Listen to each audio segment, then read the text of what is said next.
Oke, kembali lagi dengan Bapak. Kita hari ini akan belajar fisika mengenai mekanika fluida, yaitu fluida statis. Materi ini nggak terlalu sulit dan semoga kalian bisa paham dengan PPT ini, oke? Oke, sebelum kita masuk ke fluida statis, kita akan coba dulu bahas tentang materi. Materi di fisika atau di IPA itu ada 3 yang harus kalian tahu. Itu adalah padat, cair, dan gas. Ya pasti kalian sudah tahu ya. Ada beberapa ciri-cirinya padat tuh, yaitu adalah mempertahankan bentuk dan memiliki ukuran yang tetap. Cair tidak memiliki bentuk yang tetap, menyesuaikan bentuk dengan ruang yang ditempatinya dengan volume tetap. Dan gas, yang mungkin kalian sudah tahu juga, tidak memiliki bentuk tetap dan volume tetap, melainkan akan terus berubah, menyebar, memenuhi tempatnya. Nah, ini ada 2 hal atau 2 materi yang hampir sama. Baik, materi yang sama itu adalah cair dan gas. Kenapa? Karena mereka memiliki kemiripan atau kemampuan yang sama, yaitu adalah kemampuan untuk mengalir. Kenapa? Karena volume cair dan gas itu mengikuti wadahnya, jadi tidak tetap seperti padat. Nah, kemampuan untuk mengalir itu disebut dengan zat alir atau fluida. Jadi saat ada orang bilang itu fluida, berarti ada zat yang bisa mengalir atau zat yang memiliki kemampuan untuk mengalir. Saat kita masukkan statis, maka statis adalah diam. Maka fluida statis adalah ilmu pengetahuan yang mempelajari zat yang memiliki kemampuan mengalir dalam keadaan diam. Maksudnya gimana Pak? Zat yang punya kemampuan mengalir tapi diam. Contohnya gampang. Air di bak. Air itu kan zat yang bisa mengalir tapi dia di bak, diam. Berarti fluida statis.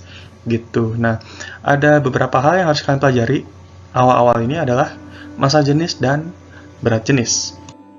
Baik, kita masuk ke massa jenis. Massa jenis itu bisa dikatakan sebagai density atau densitas atau rapatan. Itu adalah ukuran kerapatan massa setiap satuan volume benda. Semakin besar massa jenis benda, maka semakin besar pula massa setiap volumenya. Bingung kan? Nih, contohnya seperti ini. Kenapa perahu dari kayu itu bisa mengambang di atas air?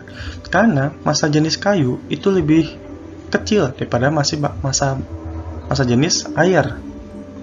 Nah, rumusnya massa jenis adalah ini. Massa dibagi volume. Ya mungkin kalian sudah sering ya di kimia. Dengan M adalah massa, V adalah volume, dan rho itu ini rho ya, ini rho. Massa jenis zat yang satuannya bisa kilogram meter pangkat 3 atau gram sentimeter pangkat 3. Ini ada beberapa nama zat yang sering keluar di soal-soal. Air, alkohol, dan raksa. Lihat nih, massa jenis air, kalau kita pakai satuan kilogram per meter pangkat 3, itu ada 1000. Bayangin, dalam setiap volume 1 meter pangkat 3 itu ada 1000 kilogram.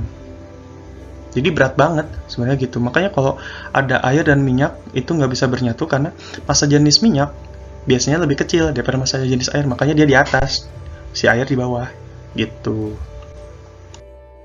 Ini berat jenis, mungkin dari namanya kalian sudah paham ya. Tadi massa, sekarang berat, berarti berat hubungannya dengan gravitasi. Yaitu adalah perbandingan antara berat. Berat di sini bukan massa ya, berat itu adalah gaya berat dengan volumenya. Dengan rumusnya seperti ini. Berat jenis bagi volume zat. Sama aja kok. Hanya yang ini, Pak kok rumusnya panjang? Tenang, kita sedikit-sedikit aja. Kan berat jenis itu S. Berat zat adalah W. Volume zat V. Nah, W ini kan rumusnya M kali G. Ya kan? Maka si W ini kita ganti M kali G. Per V. Loh, tadi kan massa per volume itu adalah massa jenis, berarti berat jenis adalah massa jenis dikalikan gravitasinya. Begitu. Gitu doang. Oke, baik, selanjutnya adalah tekanan. Mungkin kalian sering dengar ya di kehidupan juga. Jangan banyak gaya, nanti tertekan. Bukan tekanan yang kayak gitu ya maksudnya. Tekanan di sini adalah gaya tegak lurus yang bekerja pada suatu bidang. Yaitu dirumuskan P sama dengan F per A. Dengan P-nya adalah tekanan, F adalah gaya, dan A adalah luas permukaan. Contohnya adalah seperti paku atau hak tinggi nih. Maksudnya gimana? Berarti gini, kalau luas penampangnya kecil, gayanya besar.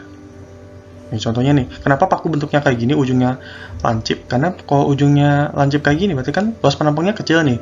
Jadi saat kita berikan gaya yang nggak terlalu besar, dia sudah bisa masuk. Terus ini, Hak tinggi juga, ini tekanannya besar sekali gitu. Bayangkan aja gaya berat si wanita berapa. Hak tinggi ini ujungnya lancip, tekanannya tinggi sekali. Nah, contoh soalnya seperti ini nih. Lihat ada 5 segi 4 kan ya, dengan bawahnya tuh persegi dengan rusuknya 4 meter. Nah, misalkan nih masa 5-nya 80, si percepatan gravitasi 10, kita ingin tahu tekanannya berapa. Kalian nggak usah cari volume dan sebagainya, lihat aja alasnya berbentuk apa.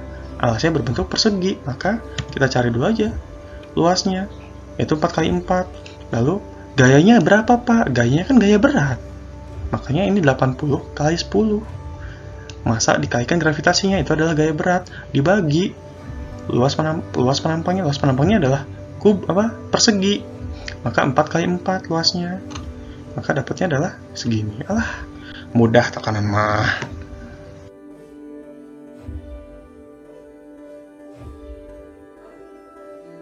Baik.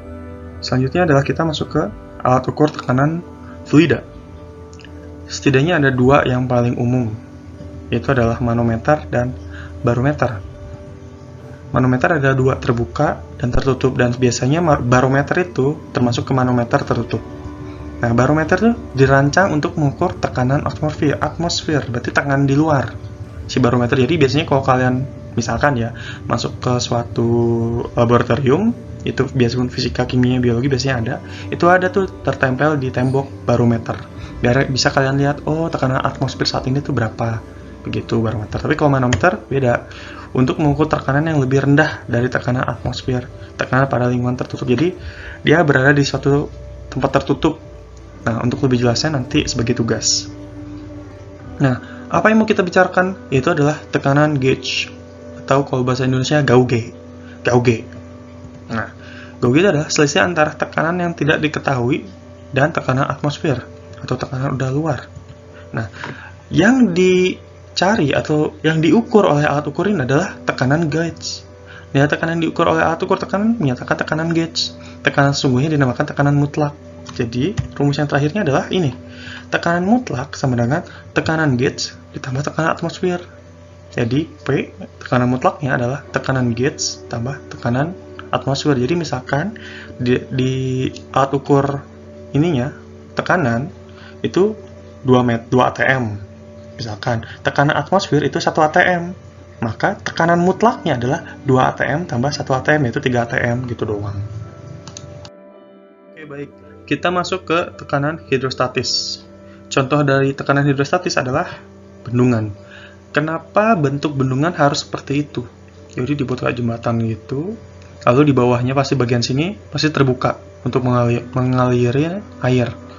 Karena ini berhubungan dengan tekanan yang dirasakan oleh zat cair, tekanan hidrostatis itu maksudnya. Hidro ya berarti kan air. Loh, bagaimana air bisa menekan? Itu hubungannya dengan gaya gravitasi. Gaya gravitasi itu kan selalu mengarah ke bawah. Itu menyebabkan zat cair dalam satu wadah selalu tertarik ke bawah. Jadi maksudnya zat cair yang di sini ke bawah, yang di tengah ke bawah, yang di bawah juga ke bawah, semuanya ke bawah. Maka semakin dalam zat cair, semakin kuat tekanannya. Makanya kayak kapal selam pun dibuat sedemikian rupa agar dia masuk ke dalam palung atau ke dalam kedalaman laut tuh berapa ribu kilometer tuh kuat, karena semakin kita masuk ke dalam laut itu tekanannya tuh semakin besar. Tekanan dari mana ya? Tekanan dari air yang di atasnya gitu. Rumusnya adalah ini. pH sama dengan rho G kali H. H ini bukan ketinggian ya, ingat. H ini kedalaman zat cair dan diukurnya itu dari permukaan, bukan dari bawah. Ingat-ingat, dari permukaan. Oke, baik. Kita akan coba bentuk bendungannya seperti ini. 2 dimensi. Nah, yang paling bawah ini apa ya? Tanah ya, tanah.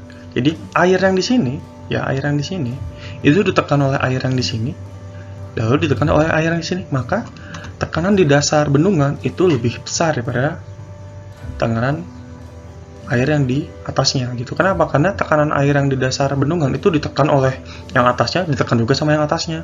Begitu, makanya kalau bilang tadi kenapa penyelam atau kapal selam itu dibentuk sedemikian rupa atau pakai peralatan sedemikian rupa, karena semakin dalam menyelamnya itu tekanannya semakin kuat gitu.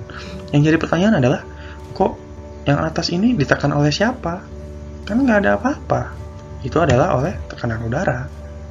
Gitu. Jadi tekanan hidrostatis, jika kita diketahui tekanan udara atau dia itu tidak dalam keadaan tertutup, rumusnya menjadi seperti ini. Hanya tambah PO doang. Tekanan hidrostatis sama dengan PO tambah rho GH. Rho GH-nya itu kita lihat dari zat cairnya atau fluidanya. PO dari tekanan udara, yang biasanya tekanan udara itu 1 atm atau 1,01 PA. Begitu. Nah, selanjutnya adalah hukum hidrostatis. Hukum utama hidrostatika. Setiap titik dalam kedalaman yang sama pada satu jenis zat cair adalah sama. Kumaha Pak? Ngerti? Ini nih. Kan pernah lihat benda yang seperti ini? Biasanya ada di lab-lab. Ini ada yang kayak gini, ada yang kayak gini, ada yang kayak gini, ada yang kayak gini. Tapi di ketinggian yang sama, dia punya di satu titik yang sama, dia punya ketinggian yang sama. Nah, ini disebut dengan hukum utama hidrostatika. Setiap titik dalam kedalaman yang sama, ini kedalaman yang sama, segini, segini, segini, pada suatu zat cair yang adalah sama. Jadi kalau ini air semua, ketinggiannya pasti sama semua. Kecuali kalau ini air, ini minyak, ini raksa, ini air marjan misalkan, baru ketinggiannya beda-beda. Tapi karena satu jenis zat, air semua, maka di satu titik ini pasti ketinggiannya sama. Lalu buat apa kita pelajari, Pak? Ya udah, aku udah ngerti. Nah, ini masuknya ke sini. Pipa U atau tabung U. Misalkan di sini ada air, di sini ada minyak. Nah, di satu titik sini, ya, dekat minyak banget nih, itu adalah ada hukum utama hidrostatika. Jadi di sini nih tekanannya sama nih di sini. Loh, terus habis itu gimana, Pak? Pakai rumus. Ternyata tekanan oleh air sama dengan tekanan oleh minyak di titik ini. Pahami ya? Di titik ini, di titik yang lain di bawahnya nggak sama. Karena dari sini ke sini kan masih air.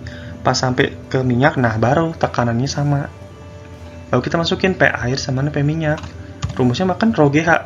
1 sama dengan rho GH 2. Rho 1 adalah massa jenis air. G adalah percepatan gravitasi. H1. Nah, H1 lihat. Dari permukaan ke sini. Ingat ya, dari permukaan air ke sini. Sama minyak juga. Rho 2 adalah massa jenis minyak. G percepatan gravitasi. H2 lah ini. Dari permukaan minyak ke sini, ke garis ini. Maka kita bisa dapat bahwa G-nya dicoret seperti ini. Nah, ini biasanya akan ditanyakan, misalkan berapa massa jenis air atau berapa massa jenis minyak pada pipa U, begitu. Selanjutnya adalah hukum Pascal. Misalkan nih, Bapak ada tabung ini bolong ya, bolong. Terus pasti keluar air dong ya, cuman Bapak nggak bisa keliatin, bayangin aja keluar air nih. Tapi belum terlalu deras, biasa aja. Nah, tiba-tiba Bapak dorong dari atas. Nah, dorongannya kan pasti menyebabkan ada gaya dong ya, ada tekanan ke air tersebut. Nah, ternyata airnya tuh malah makin besar keluarnya, dan di setiap titik itu sama besarnya. Nah, itu disebut dengan hukum Pascal. Itulah tekanan yang diberikan pada zat cair dalam ruang tertutup. Karena ini kan tertutup ya, nggak bisa masuk. Diteruskan sama besar ke segala arah. Jadi tekanan yang dari sini diteruskan ke sini, dari sini diteruskan ke sini, dari sini diteruskan ke sini, dan semuanya sama besar gitu. Nah, contohnya tuh seperti ini nih. Nah, pompa hidrolik biasanya ini kalau kalian nyuci mobil, sosokan kamu punya mobil ya. Jadi gaya F1 akan diteruskan oleh gaya F2, dan ini kita lihat sudah kelihatan ya, berbeda nih, ada A1, ada 2. Maka rumusnya adalah ini. Tekanan 1 sama dengan tekanan 2. Tekanan tadi kan bukan tekanan hidrostatis ya, tekanan adalah F per A, maka gaya 1 dibagi luas penampang 1 itu sama dengan gaya 2 dibagi luas penampang 2. Udah gitu doang.